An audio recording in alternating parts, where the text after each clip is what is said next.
Hello friends, welcome to Ampen's Kitchen. நம்ம கிச்சன்ல இன்னைக்கு என்ன பார்க்க போறோம்னா கோதுமை கேக் ஈஸியா கடாயில எப்படி பண்றதுன்னு பாப்போம். அதுக்கு தேவையான பொருட்கள் 1.5 கப் கோதுமை மாவு, அப்புறம் 1 கப் நாட்டு சர்க்கரை, அப்புறம் பாத்தீங்கன்னா தயிர் ஒரு 3/4 கப், தென் 1/2 கப் நெய், அப்புறம் பாதாம் முந்திரி குட்டி குட்டியா நறுக்குனது, அப்புறம் இது வந்து ஃப்ளேவருக்காக நம்ம கிராம்பு, ஏலக்காய், ஜாதிக்காய், சுக்கு இவ்வளவு சேர்த்து பவுடர் பண்ணி வச்சிருக்கிறோம். நீங்க வேற எசன்ஸ் சேர்த்துக்கனாலும் சேர்த்துக்கலாம். அப்புறம் வந்து பால் நம்ம தேவைக்கேற்ப ஆட் பண்ணி நம்ம மிக்ஸ் பண்ணணும். நம்ம கன்சிஸ்டன்சி வர்றது வரைக்கும் அதுக்கு ஒரு 3/4 கப் பால் எடுத்து வச்சிருக்கிறேன். அப்புறம் பேக்கிங் பவுடர் பாத்தீங்கன்னா ஒரு 1/2 table spoon baking powder, 1/4 table spoon baking soda, இவ்வளவுதான் இதுக்கு தேவையான பொருட்கள். வாங்க எப்படி பண்ணலாம்னு பாப்போம். ஃபர்ஸ்ட் நம்ம கடாயை வந்து ப்ரீ ஹீட் பண்ணிக்கலாம். கடாய்க்கு பதிலா நீங்க குக்கர் கூட யூஸ் பண்ணிக்கலாம். நான் இப்போ வந்து ஒரு பழைய கடாய் எடுத்து வச்சிருக்கிறேன். இதுல கொஞ்சம் உப்பு ஆட் பண்றேன். உப்பு பாத்தீங்கன்னா என்னோட உப்பு வந்து மணல் மாதிரி கலர் மாதிரி இருக்கு. இது உப்பு தான், பட் இது இந்துப்பு, அதனால இது கலர் இருக்கு. அதுவும் இல்ல, நான் 2 வாட்டி இது யூஸ் பண்ணியிருக்கிறேன், அதனால இது நிறம் மாறி இருக்கு. நீங்க உப்பு பவுடர் உப்பு தான் சேர்த்துக்கணும். இந்த மாதிரி உப்பு சேர்த்து அதை வந்து ரீயூஸ் பண்ணிக்கலாம். திரும்ப நம்ம உப்பு கடலை பண்றதுக்கோ இல்ல பேக் பண்றதுக்கோ யூஸ் பண்ணிக்கலாம். இது ஒரு 10 நிமிஷம் இதை நல்ல அப்பப்போ கொஞ்சம் உப்பு கிளறி விட்டு நல்ல இதை பேக் பண்றதுக்கு ரெடியா வச்சுப்போம். இப்ப நம்ம பேட்டர் ரெடி பண்ண ஆரம்பிக்கலாம். அதுக்கு நான் ஒரு மிக்ஸி ஜார்ல நம்ம எடுத்து வச்சிருக்கிற நாட்டு சர்க்கரை சேர்த்துக்கிறேன், அப்புறமா தயிர், அப்புறம் இந்த நெய், இவ்வளவு சேர்த்து நல்லா ஃபைன் பேஸ்டா கிரைண்ட் பண்ணிட்டு வரலாம்.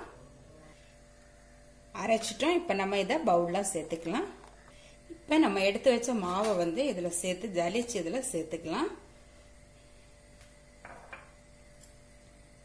இது கூடவே நம்ம எடுத்து வச்சிருக்கிற இந்த பேக்கிங் பவுடர், அப்புறமா பேக்கிங் சோடா இதெல்லாம் சேர்த்து இதுல நம்ம சலிச்சு சேர்த்துக்கலாம்.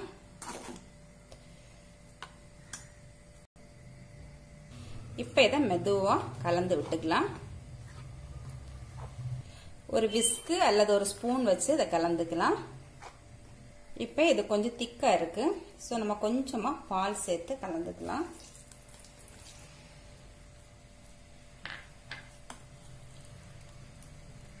இப்ப நான் எடுத்து வச்ச இந்த 1/2 கப் பாலையும் இதுல விட்டுட்டு 1/2 கப் பாலையும் விட்டு மிக்ஸ் பண்ணிட்டேன். இப்ப பாத்தீங்கன்னா இந்த கன்சிஸ்டன்சில இருக்கணும். நம்ம இப்ப எடுத்து விட்டோம்னா இந்த மாதிரி மடிஞ்சு விடணும்.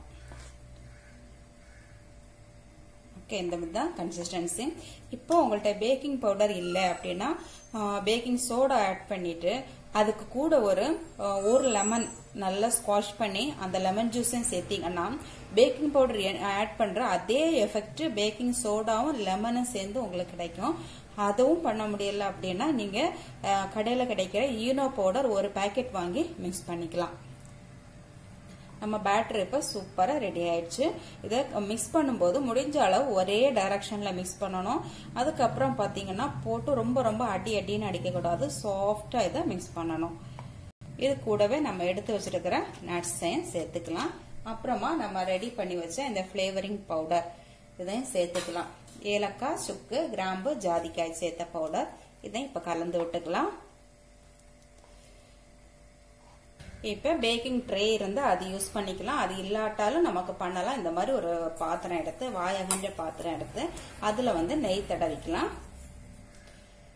இப்ப இதுல கொஞ்சமா இந்த கோதுமை மாவு சேர்த்து இந்த மாவு எல்லா இடத்துலயும் படும்படி நம்ம இதை நல்லா சுத்தி கொடுத்துக்கலாம்.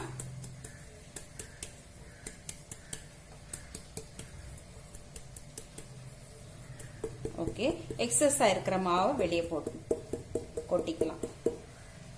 ஓகே, நமக்கு பேக்கிங் பட்டர் பேப்பர் எதுவும் தேவையில்லை, இப்படியே நம்ம யூஸ் பண்ணிக்கலாம்.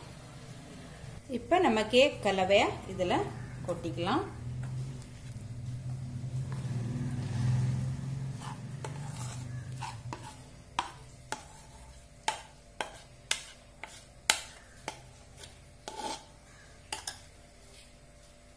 இப்ப ஓவன்ல வைக்கிறவங்க 180 டிகிரி ஃபாரன்ஹீட் அல்லது 175 டிகிரி செல்சியஸ்ல ப்ரீ ஹீட் பண்ணி நீங்க ஒரு 30 மினிட்ஸ் வைக்கலாம்.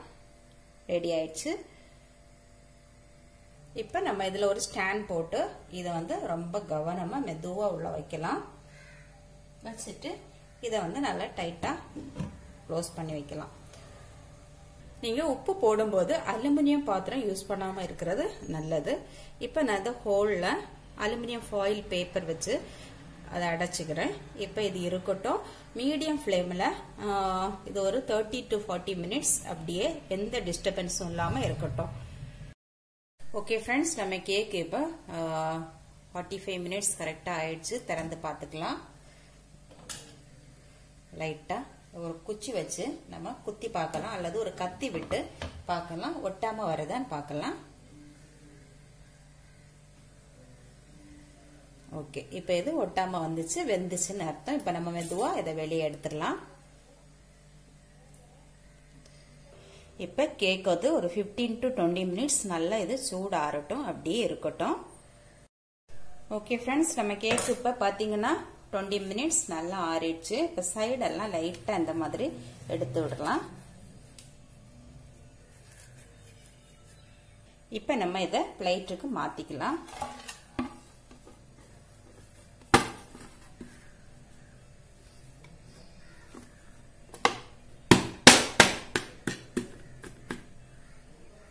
வாவ், சூப்பரா நம்ம கேக் இப்ப ரெடி ஆயிடுச்சு.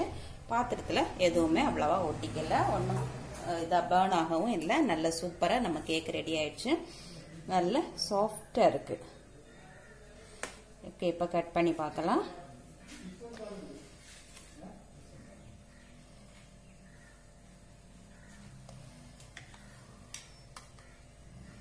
ஓகே, சூப்பரா சுவையா நல்ல டேஸ்டா நம்ம கேக் ரெடி ஆயிடுச்சு.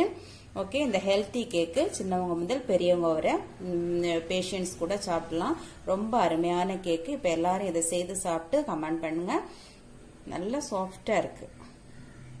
ஓகே ஓகே ஃப்ரெண்ட்ஸ், இப்ப எனக்கு இது ரெடி ஆகுறதுக்கு பாத்தீங்கன்னா 45 மினிட்ஸ் ஆயிட்டு. உங்களை 45 மினிட்ஸ்ல இது ரெடி ஆகல, குத்தி நம்ம டிப் பண்ணி பார்க்கும்போது ஒட்டி கத்தியில ஒட்டி வருது அப்படின்னா நீங்க ஒரு 60 மினிட்ஸ் வரைக்கும் இதை வேக விடலாம். ஓகே ஓகே ஃப்ரெண்ட்ஸ், இந்த ரெசிபி உங்களுக்கு பிடிச்சிருந்தா ஆம்பியன்ஸ் கிச்சனை சப்ஸ்கிரைப் பண்ணுங்க, லைக் பண்ணுங்க, ஷேர் பண்ணுங்க, கமெண்ட் பண்ணுங்க. தேங்க்யூ.